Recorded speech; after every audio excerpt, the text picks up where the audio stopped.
Welcome to Value Through Vulnerability. This is a human-centered podcast dedicated to put the human back into humanity. And today I am really grateful to welcome Kirsten Holder from Kickstart Development to the podcast. Good morning, Kirsten. Hello, Gary. Really nice to be here. Yeah, how are you doing this morning? I'm very good, thank you. The sun is out and that always makes me feel so much better. Fantastic. As we get going, would you mind letting the listeners know, for those that may not know you, what is your background? Now, what are you doing for work? What are the sort of things you do, Kirsten? And also, what are you passionate about?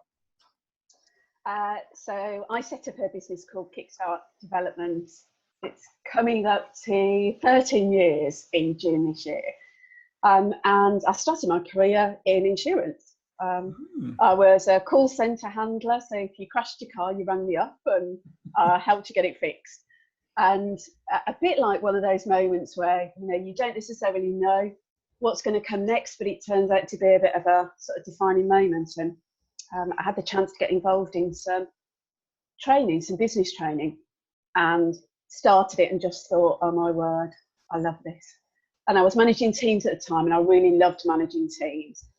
And the idea that you could coach people and, do some training and that they would be more confident and would be able to do a better job and would enjoy work more was just like blew my mind completely. So I stayed there for, it must have been about 7 or 8 years, and got involved in much more sort of leadership training stuff. Then went to work in the NHS. So I worked in the NHS and was a training manager there, which was another real defining moment. That was where I think I just felt like I got it.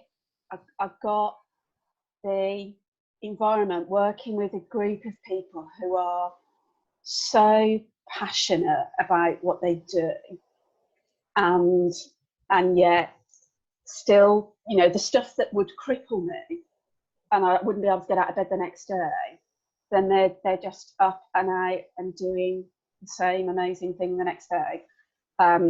So I think that I was there for 4 years, and I just thought, I can't not continue to work here. And then set up my own business, which I'd always wanted to do. I was always wanted to run a business, almost like that I could live and die by my own sword, if that makes sense. That run something completely on my values and see whether it would work. And the decisions that I made would either be good ones and it would work, or would be bad ones and it wouldn't.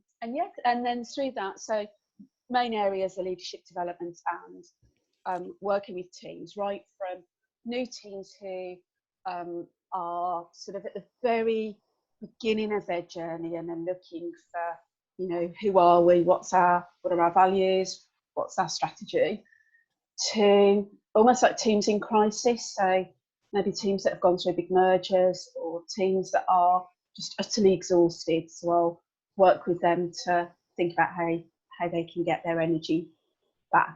And I now work with about 70% of my time is NHS, and then work with people like Nestle, with a big software development company, work with ice cream manufacturer, a little bit of work with schools, with a couple of charities. So yeah, everything in between, but always around leadership and teams in their broader sense. It's such an interesting background. Thank you for sharing that. I think what I'm really interested to sort of go back to for a second, if we can. So you did a degree, I believe, in law and history. I did. So Yeah. how did that get you into insurance and to where you are today? Any link at all? No, well, perhaps values-wise more than anything. So I crashed out of my GCSEs. I was not academic at all. So didn't fail my GCSEs, then retook them, failed my A-levels, then retook them, did my degree, and it was a pure stubbornness, I think, more than anything, which is not necessarily the best way to do it, but that was I want to get one, so I'm going to blooming get one. So I ended up doing law and history purely because that was the only thing I could get in clearing. And it started with law as just a tiny element of the degree. And then law became bigger and bigger the more that I realised I loved it. But then towards the end, it just felt like I found myself thinking, I don't know whether personally I can cope with the fact that you can only have access to the legal system for a lot of it if you've got money. And I found myself more and more thinking that didn't sit quite right. And I know that there's lots of other things, but that was the big thing that I came away thinking, I've really loved this, but I don't know whether it is for me. So I ended up doing, for about a year after, I did loads of jobs, and I did some voluntary work at the Citizens Advice Bureau for about a year and really enjoyed doing that.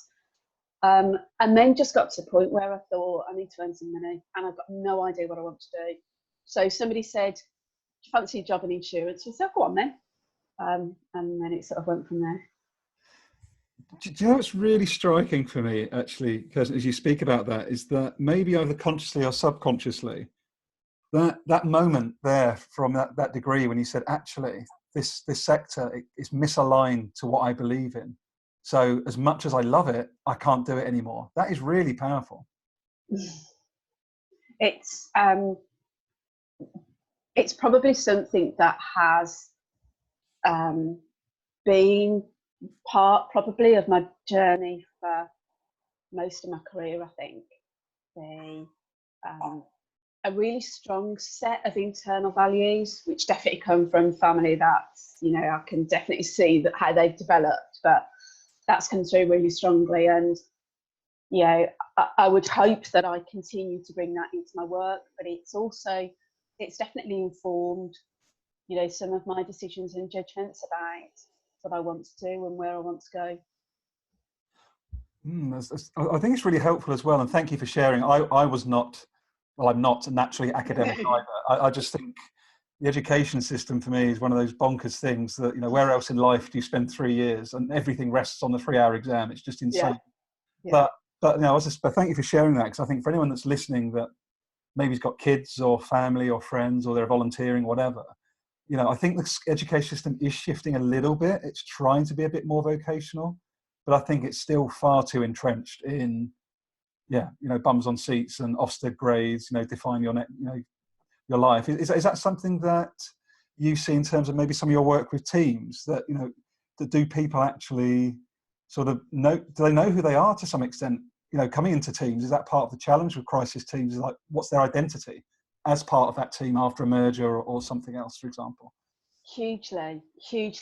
And I think we could talk for hours about my thoughts on the education system, but you know, the idea that you are your life, it feels like, is going to rest on how you perform in an exam, or whether you're able to remember a piece of information, not on all of the other skills that make you a fantastic human being, but also make you fantastic at jobs. You know, I know people who for whatever reason, school hasn't suited them at all, and yet they are the most conscientious, they are the most creative, the most innovative, the best person you would want on your team. Just the fact that they couldn't remember Pythagoras changed that? No, not at all. And yet there are so many people that we write off when we do our short listing in businesses, because it's easier for us to go tick English maths, not get them in and get them to show us whether they can use a spreadsheet. No, we write them off by, can you tick English or not?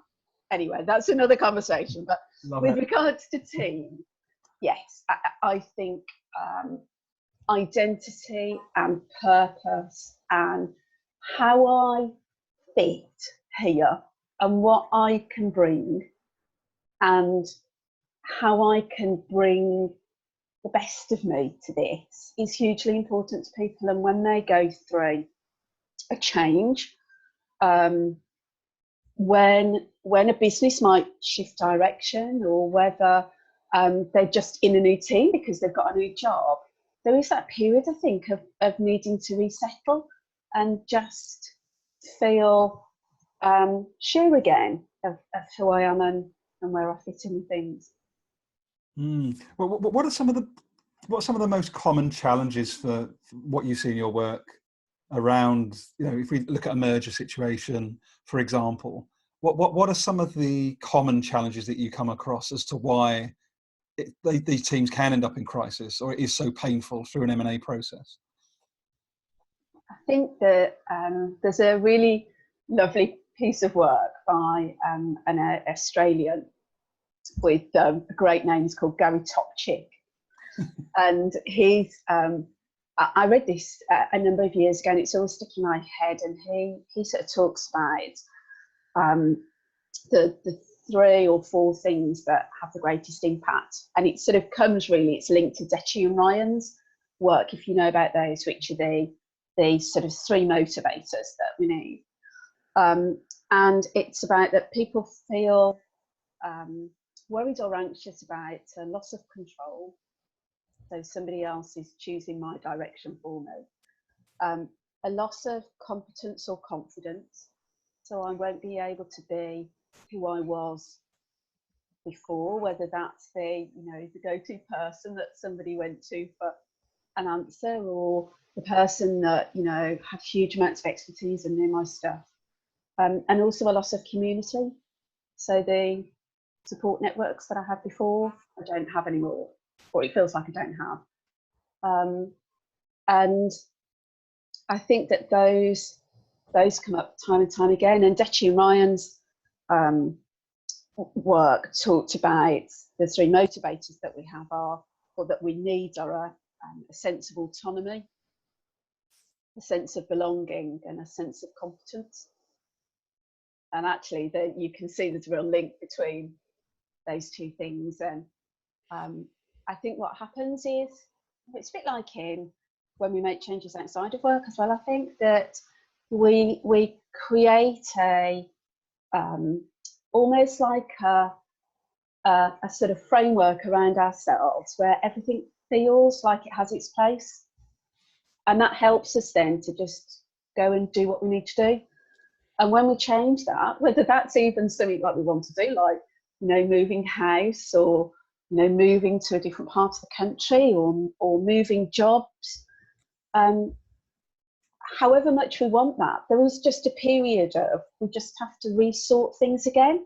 So, if we've lost that support network that we might have had in our old house and our old streets, then we just have to find a way to get that back. And I think there's definitely a sense that people are searching for the point where they can get those things back. And that's not about people not wanting to change, but it's just about those foundations that have enabled us to just go and do things. We feel more secure to some extent when some of those foundations are back. Thanks for sharing that. It's really interesting. What's jumping up for me as you talk about that, Kirsten, is actually when you talk about loss of control, competence and community. Dan Pink's work comes up for me as well around yes, absolutely. purpose. There's quite a nice alignment between that. And like I say, I love your use of the word foundation. Yeah. So I think in this, I don't want to use the term overused VUCA term, but fundamentally we're not going to slow down, are we, anytime soon in terms of what's required or technological change, etc. So having that foundation, that as in who am I, what do I believe in, what do I feel part of, that belonging piece. If you've got that, you can be agile and flexible. If you don't have those bedrocks, those anchors, that's really the challenge, isn't it? Which is what I'm picking up from you. Yeah, I think so. And I think that's why when you're in a team, so this is probably where, with the work that I do in the NHS, you have people who are working with very different teams on a very regular basis. So, according to what shift pattern you're on, you will be working perhaps with a group of different people. And the other thing that you then add into the mix with the NHS is that you will then have to potentially deal with a life and death situation together with a group of people who aren't your team that you might sit with, in a traditional office sense. So how you build that level of trust and understanding and communication very, very quickly to enable you to do that job is fundamental. And to me, that's where having a real sense both internally of, you know, what are my strengths, what do I bring to a situation, and what is it that helps me to bring that to a situation. So whether that's, you know, being really thinking about how I communicate with other people, or being really sure about who I am and what my purpose is in this situation, or whether it's about overall in a ward or department being really clear about what our purpose is. So, you know, whether I'm on with, you know, Joe and Suki, or whether I'm on with Diane and John, it doesn't matter, because when we come together, the purpose around us is still the same.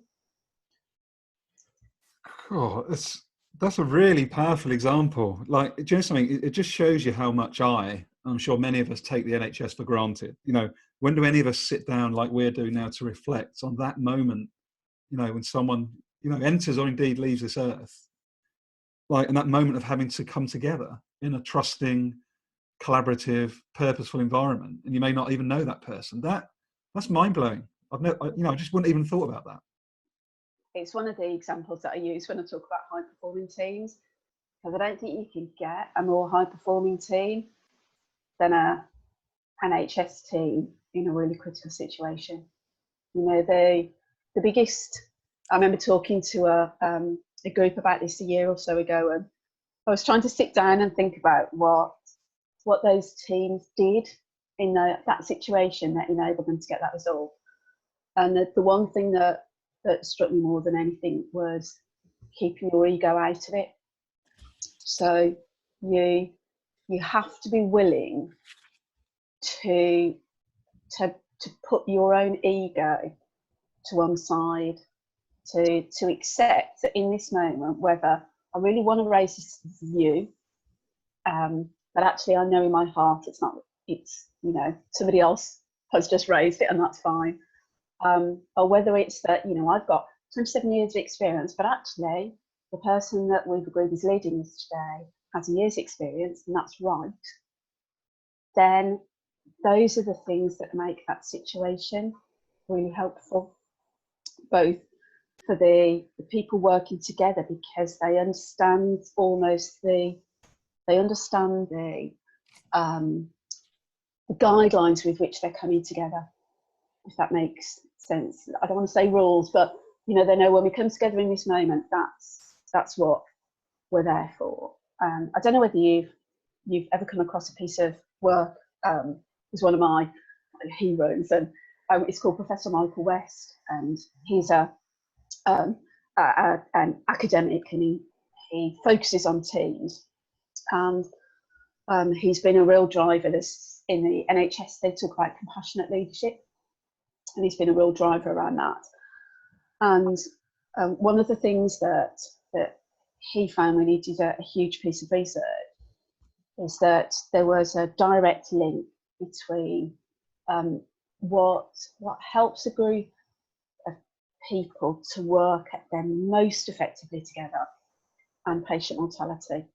So there was a direct link between whether a patient survived, and that's regardless of their sort of clinical outcomes, and the way that team worked together.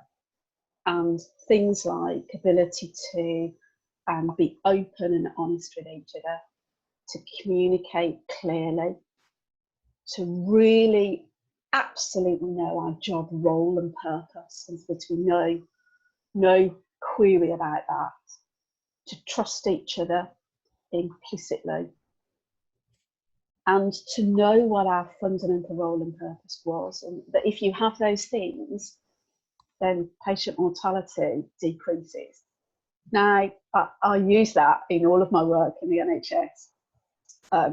And to me, anybody that says, you know, teamwork or even, you know, HR stuff is fluffy, that's like the ultimate antithesis to that. It is not. It's fundamental to how we do stuff. I just really love, that's almost like you couldn't, I couldn't have asked for a better checklist of human-centered traits. So thank you very much for that. But, All right. but you know, if we go through that, just for people that are listening, you know, trust, open and clear, you know, communication, you know, knowing your purpose. These are things that just aren't at the top. They're not on the boardroom agenda. You know, we're still so obsessed by the metrics and the outcome and cost, rather than seeing human beings, what I class as an investment. I'm really passionate about this. Every penny that we spend on a human being can appreciate exponentially. But unfortunately, the world of work still doesn't see it that way. Is that something you would challenge or you'd agree with? Or I would absolutely challenge. And I would say that that's just as much of a challenge in the NHS as it is in corporate life. mm-hmm. You know, just because you are in a business that has people's health as its, you know, agenda, as opposed to something else, doesn't mean that you aren't still trying to run a business, which mm-hmm. means that, you know, you have to make money go, you know, a certain way. You have to balance the books. You have to be efficient on all of those things.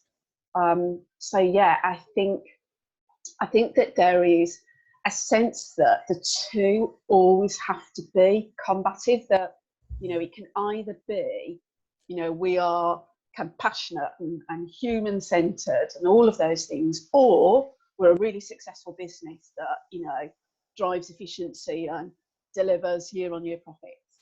And I don't see it like that. I think there is absolutely a place for combining the two.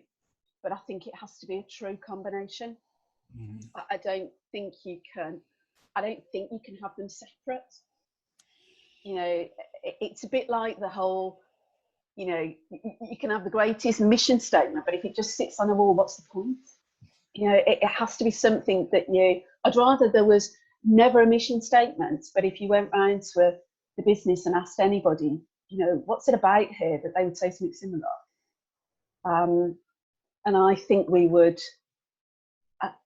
if we focus on relationships and doing our best work through that, and really talking and understanding and listening to each other, with the end goal of being able to deliver what we need to, whether that's public service or private or charity, then we would be hugely successful, rather than here's our task, how do we now use a relationship or build a relationship to get that done?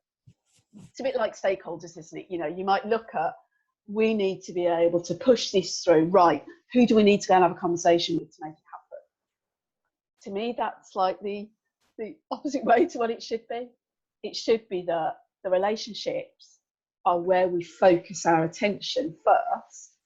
And then as a result of that, it becomes easier then to have our really difficult, tough decisions. And, you know, if you've got a really strong basis of relationships, no, that's not about it being nice. You know, we can have really, really strong disagreements. We can, you know, we can give each other, you know, some really strong feedback, but the relationship, the foundation is there that enables us to then continue our work. It's like Burns' model, isn't it? You know, at the top we've got peak rapport, you know, and if we can move through each of the stages and we get peak rapport doesn't mean you just have lovely conversations. It means we can challenge each other in the strongest terms, but then still be able to say, okay, so what do we need to work on tomorrow? I think that's certainly one of the biggest challenges I see of our time, is that ability, particularly in our polarized world right now, is actually the ability to hear and empathize and see something through someone else's eyes. And I think that's one of the USPs of the future for me, I think, is that ability to empathize. Yeah. I feel like, oh, you've got me all rolled up and passionate now.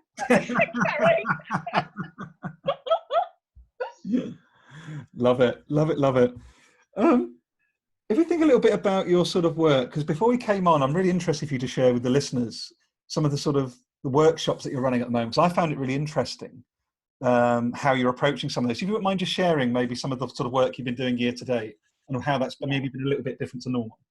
Yeah, so we were having a chat just before we came on air about some work that I've been doing with teams, and I suppose I had done it. I'd done it perhaps a bit more spontaneously in work over the last few years. It had been an activity background, but it's something that I've done a little bit more extensive at the beginning of this year, and I've been doing something called reflective debriefs with teams, which has been helping them to look at perhaps the last year or the last 6 months and reflect on that, but using photos and pictures as stimulation. So one of the things that I always think is that, somebody asks you a question, I don't know whether that's like, what do you enjoy about work, or a question like that. We either go to the surface answer that we give every time somebody asks us that question, which is one that we generally don't think about very much, or we go, how on earth am I going to answer that question? And I've experienced that in all the time that I've been working. So for a long time, I've used visuals, I've used cards to try and help people have that conversation.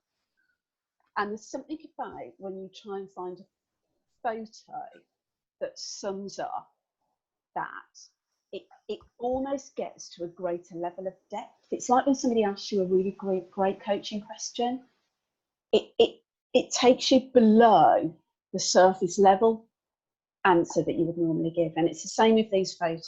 So Pete, one of the activities that I might do is have a series of photos out, and then I'll ask people 4 or 5 questions. So it might be, when you think about the last year, what emotion has been most strong for you? Or, if you were to bring your best self to work, what would that look like? Or when you think about the coming year, what emotion would you like to be strongest? Or when you reflect on yourself last year, what photo best sums that up? And the quality of both reflection and insight that you can get from that, and conversation that you can get from that, to me far surpasses just a general question that you might have with someone. And those have often now become the beginning of this year, almost day-long sessions where we've used then some of the themes that have come out of those conversations into discussions and activities, and at the end of that come up with a plan of action, which isn't just about the tasks that we need to do or the goals that we want to achieve. It's also about the emotions and feelings that we want to either encourage or create at the same time.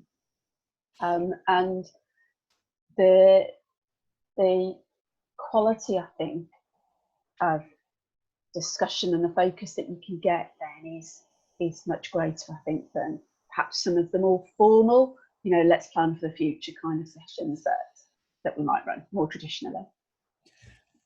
Just jumping up for me as you describe that, and I'm glad you mentioned it towards the end. I had a little note here to ask you, how important do you feel emotion is in your work? And you sort of just summarized it brilliantly, because I think that emotion really is it's either the door or the brick wall between what we've always done and actually how do we really want to operate in the future. I think personally, because we've grown up, we've been socialized for so long now, particularly men, but all of us, to not show weakness, to be invulnerable. A big theme of this podcast, as you know, is around vulnerability. And what I'm sensing is that work that you do, it sounds beautiful work actually, is done in a really safe space for people to allow to go to that emotional level. Would that be fair? Would that be a fair comment? Yeah, definitely. And I think the other thing is that we sometimes have really rigid ideas of, when we hear the word emotion, we think, oh, it's this or this or this. It's either, somebody crying or somebody angry or somebody, sad. Actually, there's hundreds and hundreds of different emotions, whether that's, a feeling of isolation, or whether it's a feeling of joy, or whether it's feeling inspired, or whether it's feeling disillusioned. And one of the things that For me, I do some work with teams on and individuals on resilience. It's about trying to be able to recognise the particular emotion that you're feeling at that time, and then noticing and helping people to think about the fact that that is what we are designed to do as human beings. You know, the word emotion comes from the Latin word motere, which means to move. You know, the first place we go to naturally is an emotion, and then that emotion drives us to act or respond. And that can be in a million different ways every day, not just, I think, in the very, very rigid ways that we tend to think of when we hear the word emotion. And if we can access those, you know, the strapline of my business is energising organisations, because to me, emotion and energy sit side by side. If we can harness the emotions that help people to you know, make their best decisions or have their toughest conversation or feel their most inspired or creative, then it enables us to be able to get a business that is even more successful, but not at the expense of the way that people might feel about their work. Cool. I love that. Just something I'm going to make some certain people laugh as they hear this podcast, because you've got these little hairs going on end as you've done that bit about, you know, emotion is energy. I think that's a really wonderful insight. I really do, and I've not heard it said that way before, Kirsten, actually. And I think that's really, really it's a really powerful message, I think. Oh, thank you. No, but do you know what I mean? If we all thought more about our emotions as a fuel source, as we do as putting it in the car or food in our body, we'd probably be a bit more intentional about trying to feel those feelings more often, wouldn't we? Yeah, it's you know, I suppose if you've ever heard of Kobe's idea of the emotional bank account, you know, it's similar to that, you know, what is it that recharges, that re-energizes us, and which of our emotions, you know, do that. I know, for instance, that if my energy is low, and that can then lead to some emotions which might be, you know, that perhaps I don't feel particularly inspired, or perhaps you know, my creativity isn't as high as it could be, or perhaps, you know, I feel, you know, I don't know, less energized about something that I've got to do. I know that if I go outside and walk in the sun for 10 minutes, that I get a boost. And it's looking, I think, at the emotions that we either want to harness, and being aware of that, which is where emotional intelligence comes in, being aware of those emotions and using them as a way to generate the energy that we want to, but also recognizing which emotions drain our energy. And we may not be able to do anything about that, but acknowledging that, okay, so this week, you know, potentially that's going to be quite draining for whatever reason. So what do I need to balance that with in order to make sure that I'm okay? And as a business, what kinds of energies are we creating, and how do we help to balance that with different types of energy? Oh, the organisation as an energy ball metaphor in my mind is popping up here. That's a really, really interesting point, though, isn't it? Because if you imagine you've got like atoms going off in every different direction, that's ultimately human beings, and it's not trying to suppress them. It's actually, how do you get those to interact with each other to catalyze the best possible level of energy for the whole? Yeah, absolutely. Yeah, I love that analogy. It's how you perhaps, you know, provide a guide. So, you know, almost like a path.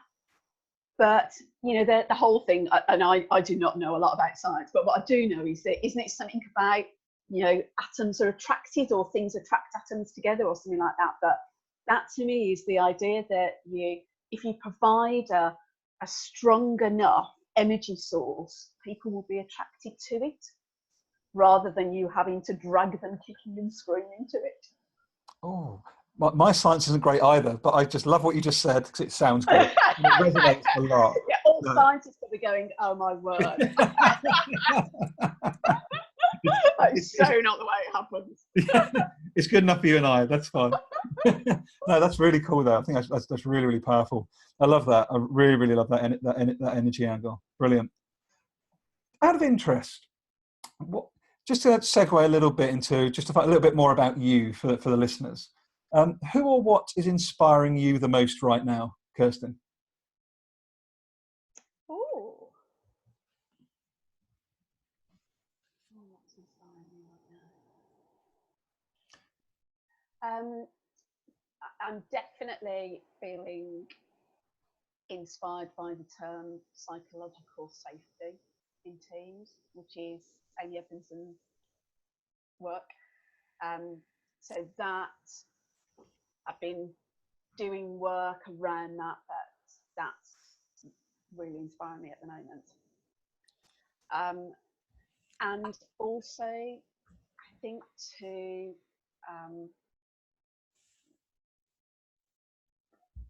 I think there's some things in organisations which we are scared of talking about, and I'd love to see us feel the same level of ease in having a conversation about what it is that isn't working for us at the moment, or what's not great, or what we wish was different. I'd love us to be having those kinds of conversations with the same ease as we do. Where do we need to challenge ourselves in business focus? Because to me, if you're going to work as a team, then actually you have to accept that that team's not going to get on all the time, just like a family doesn't get on. And I think it becomes this massive thing that we fear, and that we feel so apprehensive about approaching. Whereas if we could just accept that, do you know what, as a team, it gets tricky, and that's okay. We just need to think about having some conversations around that in the same way as we would saying we're not meeting our target this month. So yeah, that continues to inspire me, I think. It's one of my big inspirations as well. I was really grateful to have Amy Edmondson on the podcast, actually, at episode 29. And yeah, her book, The Fearless Organization, is really, really cool. And it's mad, isn't it? Psychological safety. It's almost weird that we have to make it psychological to try and get people to understand this is important. Because if you said it was emotional safety, people would run a mile. So by saying psychological, people seem to be a little bit more open to actually having the conversation. Yeah. Oh, you're right. Oh, wonderful. Good share. And also, just out of interest, so I've not been along to one of these yet, but you're a very big advocate for L&D co-work. For anyone that may be an entrepreneur or maybe work in a business that hasn't been before, here's your opportunity to pitch L&D co-work, Kirsten, to maybe someone that hasn't been before. Okay, I'll sit up straight in my chair, Gary. So yes, I host the Birmingham branch of L&D co-work, and they're a sort of national, I think there's about 8 or 9 now across the country. And what attracted me to host it in the first place, it was set up by Fiona McBride and Michelle Paris-Slater, was that I absolutely love running my own business and working on my own. I love it, but all the advantages that come with that. But the one thing that I missed was when I used to sit across the desk from someone, and I used to go, "Oh, I've got an idea, can I chat to you about it?" And we used to bounce ideas off, or I'd perhaps come back after a day that had been tough, and say, I could just do with chatting this through, or to have somebody challenge my own thinking about my business, not necessarily about the work I do, but about my business. And I found that it was really difficult to get that. I'd got people that I could ring up, but I almost wanted more than that.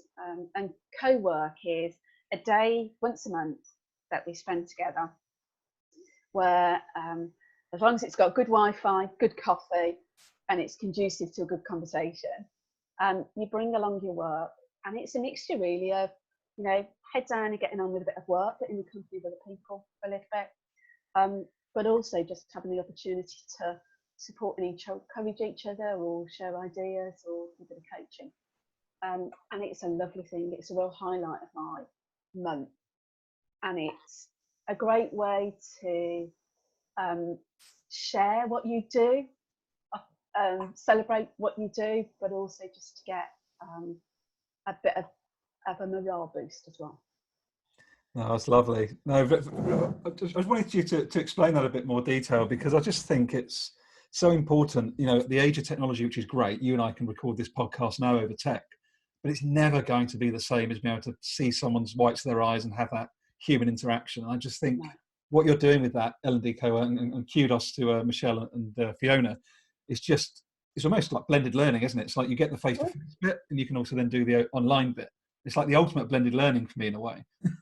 Yeah, it is. And there is something about that sense of community, of, you know, you come together and you sit together and you work together for the day. That is just a lovely thing. Wonderful. Well, look, as we look to wrap up, because you are an inspiring lady, Kirsten, I have to say. You are, no, but you are, because you've got a big heart, and I know that you do work with you know, Standard Ovation, with Anthony there, and also I notice you're also a mentor for the Aspire Foundation as well. Yeah. So, you know, you do a lot of. So I just wanted to put a shout out and say thank you for that work you do. So I think it's really, it's not always, it's like the unsung hero thing. People don't always talk about their volunteering, and I think, you know, volunteering is such an important thing that is often underplayed. So I just wanted to thank you for that. I think it's amazing. Oh, it's my pleasure. I get more out of it than, you know, I put in. It's both of those have been hugely inspiring to me. Yeah. And how innovation is a brilliant thing. Shout out to Anthony in Birmingham, raising the self-esteem of kids at school. I mean, what is more important than that? And yeah, he's just a fantastic guy, and somebody that I feel hugely lucky to do some work with. Wonderful. Well, I'll make sure we put a little link to him in the show notes. And in addition to that, brilliant. What we'll put in the show notes as well are your contact details. So if you wouldn't mind, as we just look to finish, how can people contact you if they want to follow up the conversation or learn more about the workshops that you offer? Yep, so you can, I'm on Twitter, Kirsten Holder, on LinkedIn, website, kickstartdevelopment.co.uk. And yeah, I love nothing more than to chat in quite a strong Brummie accent, although I may have put my telephone voice on for today, I'm not sure. Yeah, so I love to chat and get involved. And if you're around Birmingham, then yeah, we can meet up for a coffee and stuff as well. Yeah, it's been a real, I've absolutely loved nattering on to you today, Gary. It doesn't take much for me to start talking. Oh no, it's wonderful. Honestly, you shared so much, absolutely brilliant. And by the way, you've still got your Brummie accent and it's brilliant, so don't lose it. So, have a great day. Very much. Thanks for your time. Brilliant, thanks a lot. Bye-bye.